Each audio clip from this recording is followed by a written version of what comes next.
But at this one, our correspondent Anastasia has been visiting every few months. She says it's not just more people. There's a different feeling, that it feels more sorrowful. So what will it take to make places like this obsolete? And why are they on the outskirts of most major cities in this country? Well, joining me now, senior fellow at the Campaign for America's Future, Richard Eskow.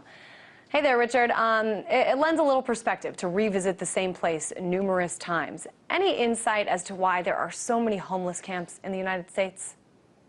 Sure. I mean, I think it's a combination of factors, but one of them is that the number of people living in poverty keeps going up and keeps going up. I think we're seeing a decline in the social services that are available to them. And if you look at the geography of poverty, if you could look at the new data that's coming out with a computer eye from above, you'd see that the neighborhoods of poverty are spreading, that the areas and pockets of poverty are moving across the country and getting broader and broader. You're also seeing, of course, bank foreclosures and that type of activity. So taken all together, homelessness is becoming a greater problem. Food insecurity, not knowing where the next meal is coming from, is becoming a greater problem. So I think it's a combination of factors. We're not investing in fighting poverty. We're not stimulating the economy. The more the economy stagnates for the 90% or the 99%, the more people are likely to slip into poverty.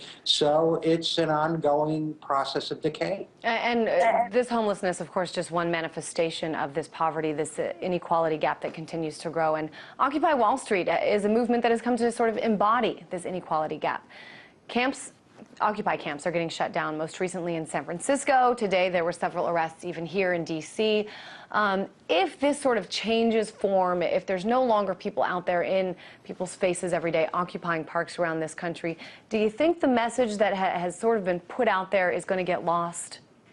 Well, I hope not. Look, I think that this is a time to reconsider strategy. I wish that the mayors and whoever else has been involved in these strategy discussions about how to shut down Occupy Wall Street was putting as much creativity and imagination into shutting down poverty, but they haven't been doing that yet. So I think it's a matter of changing tactics. Look, I think Occupy Our Homes, which took place yesterday, was a terrific idea, and that was where as you probably don't know, members of the Occupy movement came and helped families that had been unfairly or illegally foreclosed move back into their own homes. That's the kind of thing we've got to see. I think now it's time to say a visible presence is important, but let's take the fight to the victims of the injustice, who are the people being foreclosed on, the people losing their homes, the people living in hunger, the people slipping into poverty. Let's make them visible. Let's make them human to the rest of the population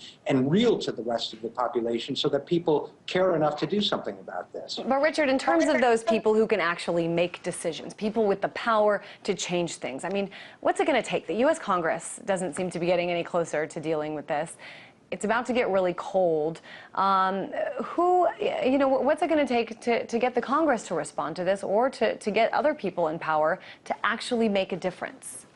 It's going to take relentless persuasion, relentless pressure, relentless visibility. Look, we just saw Barack Obama give a speech yesterday where he channeled the most radical and transformative progressive president, arguably in American history. He's certainly up there with Franklin Roosevelt, and that was Teddy Roosevelt. Now, the words and the rhetoric aren't exactly matching up. As I said when I wrote about it, populism is a mode of action. It's not a form of speech. But still, we've seen this big change, and that's directly, I think, attributable to the Occupy Wall Street movement, which in just 2 months has changed the whole dialogue. So how do we get Congress to change? We keep the pressure on with things like Occupy Our Homes. And frankly, we do these kinds of tactics that get the bank's attention because, it's fair to say that if you've got Wall Street concerned, you'll get the politicians' attention. And I think it's time to bring the fight to those areas and to new levels.